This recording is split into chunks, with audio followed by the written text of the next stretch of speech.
नमस्कार प्यारे विद्यार्थियों, भारद्वाज मैथमेटिक्स यूट्यूब चैनल में आपका स्वागत है।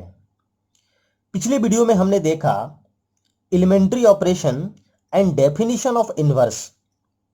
इस वीडियो में हम सीखेंगे कि एलिमेंट्री ऑपरेशन को यूज करके किसी स्क्वायर मैट्रिक्स का इनवर्स कैसे फाइंड किया जाता है। तो चलिए शुरू करते हैं।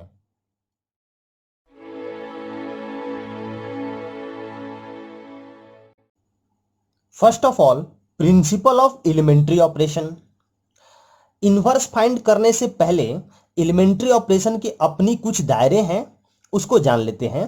Let x A and B तीन सेम ऑर्डर के स्क्वायर मैट्रिक्स हैं जो कि x equal to A B equation को सेटिस्फाई करते हैं। अब यदि हमें इस इक्वेशन पर एलिमेंट्री रो ऑपरेशन अप्लाई करना है, उम्मीद है कि एलिमेंट्री रो ऑपरेशन आपको याद होंगे। पिछले वीडियो में हमने देखा था, क्या देखा था कि हम किन्हीं दो रो को आपस में इंटरचेंज कर सकते हैं, किसी रो में किसी नॉन जीरो नंबर का मल्टीप्लिकेशन कर सकते हैं, एंड किसी रो में दूसरे रो के करस्पॉन्डिंग एलिमेंट को किसी नॉन जीरो नंबर के साथ मल्टीप्लाई करके ऐड या सब्ट्रैक्ट कर सकते हैं। तो प्रिंसिपल कहता है कि साइमल्टेनियसली इस पर और इस पर एलिमेंट्री रो ऑपरेशन अप्लाई करना होगा।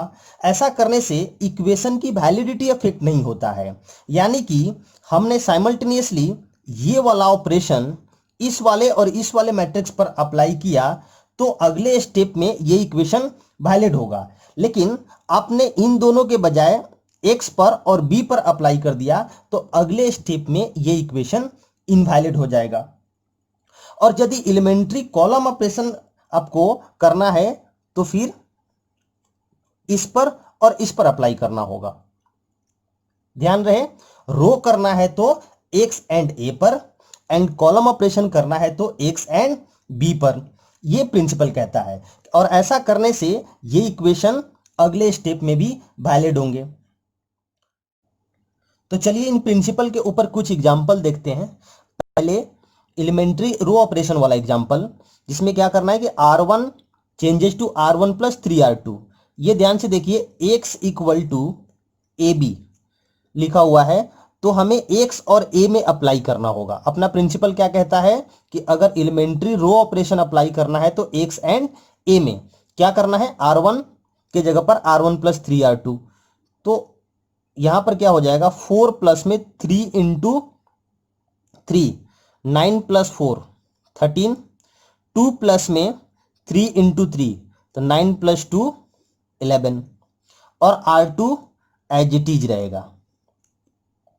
दिस इज इक्वल टू, अब इसमें r1 के जगह पर r1 प्लस 3r2 करेंगे तो 1 प्लस 3 इंटू 0 1 होगा, 2 प्लस में 3 इंटू 3 11 होगा, r2 एज इट इज है। लेकिन मैट्रिक्स बी के साथ कोई छेड़खानी नहीं होना चाहिए।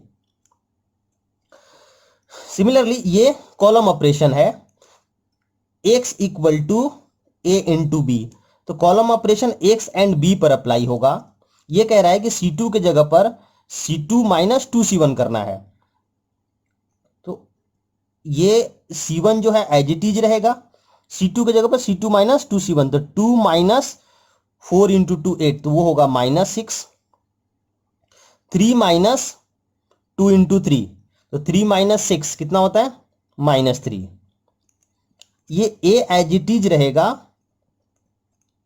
और b के जगह पर b में C1 एज इट इज, और C2 0 माइनस में 2 इंटू 2 4, तो वो -4 होगा, 1 माइनस में 2 इंटू 1 तो वो -1 होगा।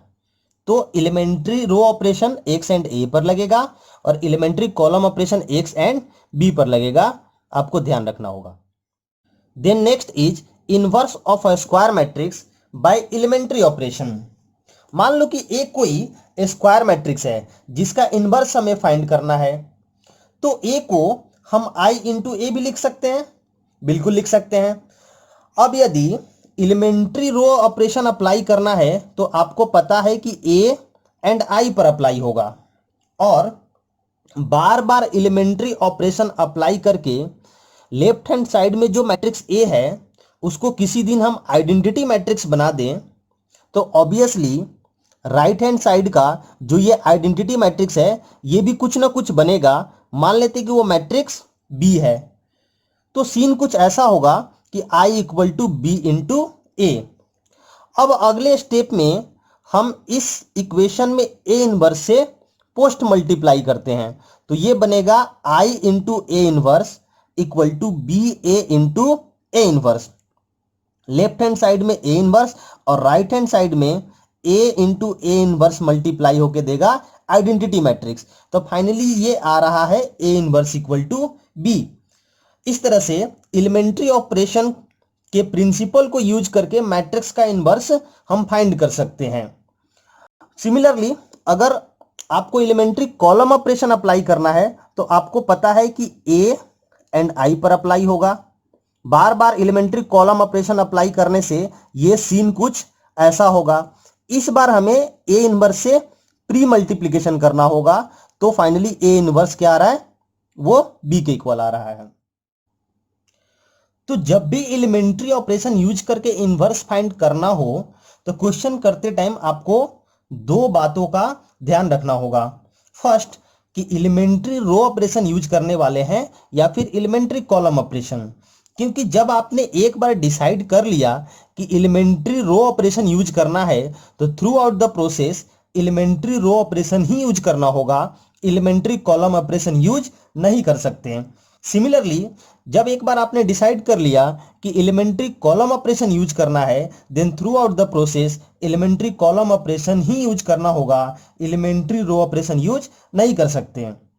इसलिए मैं तो कहूंगा कि आप कोई एक ही हैबिट डेवलप करें ताकि ये वाला कंफ्यूजन हो ही ना। एंड सेकेंड बात कि जब आप एलिमेंट्री रो ऑपरेशन यूज कर रहे हैं तो आप लिखेंगे ए इक्वल टू आई इंटू ए, और जब आप एलिमेंट्री कॉलम ऑपरेशन यूज कर रहे हैं तो लिखेंगे ए इक्वल टू ए इंटू आई। और आपको पता है कि ऑपरेशन किस में करना है, एलिमेंट्री रो ऑपरेशन करते टाइम ए और आई में होगा और एलिमेंट्री कॉलम ऑपरेशन यूज करते टाइम ए एंड आई में होगा। जब आप एलिमेंट्री रो ऑपरेशन अप्लाई करेंगे तो आपका टारगेट होगा कि लेफ्ट हैंड साइड का मैट्रिक्स ए किसी भी तरह से आइडेंटिटी मैट्रिक्स बन जाए। तो ऑब्वियसली ऐसा करते हुए जो चेंजेस ए में होगा वही चेंजेस आई में भी होगा। आई मैट्रिक्स भी कोई दूसरा मैट्रिक्स बनेगा, लेट सपोज कि वो मैट्रिक्स बी है, और आप हर स्टेप में ए को एज इट इज लिखते जाएंगे।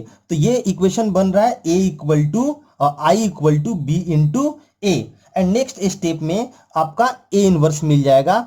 ए इनवर्स किसके इक्वल, बी के इक्वल होगा।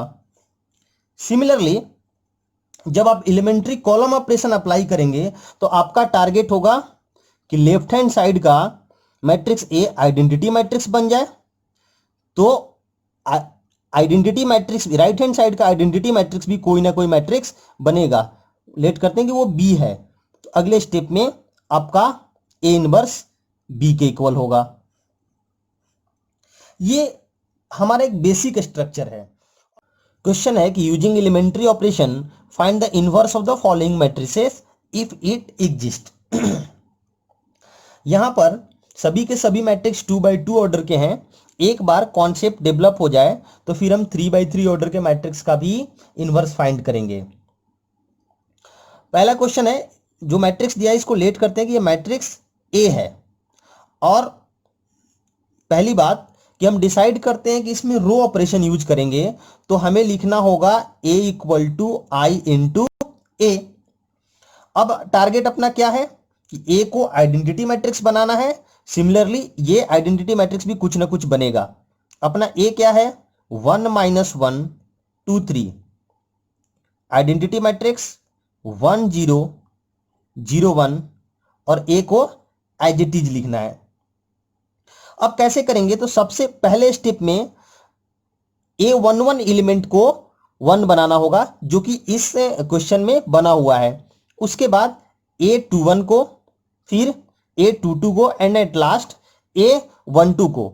हमारा जो टारगेट होगा किस प्रकार से, ये first, second, third and fourth, कुछ इस तरह से चलेंगे। तो पहला टारगेट तो कंप्लीट है, तो हम दूसरे टारगेट पर चलते हैं। इस 2 को 0 बनाना होगा, तो इसके लिए हम क्या करते हैं कि R2 changes to R2 minus 2R1, तभी तो 2 माइनस 2 इंटू 1 0 होगा। तो R1 के साथ कोई छेड़खानी नहीं, 2 माइनस 2 इंटू 1 0, और 3 माइनस 2 इंटू -1, तो वो हो जाएगा 5। सिमिलरली राइट हैंड साइड में भी ऑपरेशन होगा। R1 के साथ कोई छेड़खानी नहीं, और R2 के साथ करेंगे तो वो -2 एंड 1 आ रहा है, ए एज इट इज। अगला टारगेट है कि हमको इसे 1 बनाना होगा, तो क्या करते हैं कि R2 changes to 1/5 R2, R1 के साथ कुछ भी नहीं, ऐसा करने से 0 एंड ये 1 0 माइनस 2/5 एंड 1/5 इंटू ए। अब लास्ट टारगेट है कि इसको 0 बनाना है। इसको 0 बनाने के लिए क्या करना होगा, अगर हम R1 changes to R1 plus R2 कर दें, अगर दोनों को ऐड कर दें तो ये 0 बन जाएगा। तो ये होगा 1 0 0 1, this is equal to 1 plus में -2/5, तो ये आएगा 3/5, 0 प्लस 1/5 1/5, और R2 एज इट इज। ये लेफ्ट हैंड साइड में आइडेंटिटी मैट्रिक्स प्रोड्यूस हो चुका है। इसको नाम दे देते हैं कि ये मैट्रिक्स बी है। तो इस तरह से जो ए इनवर्स होगा वो बी के इक्वल होगा, और बी कौन सा है, ये। तो ये गिवन मैट्रिक्स का इनवर्स है। सेकेंड क्वेश्चन है, इसमें हम डिसाइड करते हैं कि कॉलम ऑपरेशन अप्लाई करेंगे। लेट करते हैं कि ये मैट्रिक्स ए है, तो कॉलम ऑपरेशन अप्लाई करते टाइम हमें लिखना होता है A equal to A into I. A है 2 1 1 1, this is equal to A as it is, और आइडेंटिटी मैट्रिक्स 1 0 0 1। पहला टारगेट है कि इसको 1 बनाए, तो हम क्या करते हैं, कॉलम ऑपरेशन अप्लाई करना है, तो C1 के जगह पर C1 माइनस C2 करते हैं। तो ये हो जाएगा 2 - 1 1 और 1 - 1 0, C2 एज इट इज है, this is equal to A 1 - 0 1 और 0 - 1 -1, यहां भी C2 एज इट इज है। ये अगला टारगेट है 0 बनाना, जो कि बन चुका है। तो थर्ड टारगेट के ऊपर चलते हैं। थर्ड टारगेट है कि इसको हमें 1 बनाना, ये भी बना हुआ है। फोर्थ टारगेट इसको 0 बनाना है, तो इसके लिए हम क्या करते हैं कि C2 के जगह पर C2 minus C1, C2 changes to C2 minus C1, C1 के साथ कुछ भी नहीं हुआ, C2 माइनस C1 करेंगे तो 0 और 1 - 0 1, this is equal to A. C1 के साथ कुछ भी नहीं हुआ और C2 माइनस C1 करेंगे तो ये होगा -1 एंड 2। लेफ्ट हैंड साइड में आइडेंटिटी मैट्रिक्स प्रोड्यूस हो चुका है, this is equal to A, इसको नाम दे देते हैं बी, तो I equal to A B.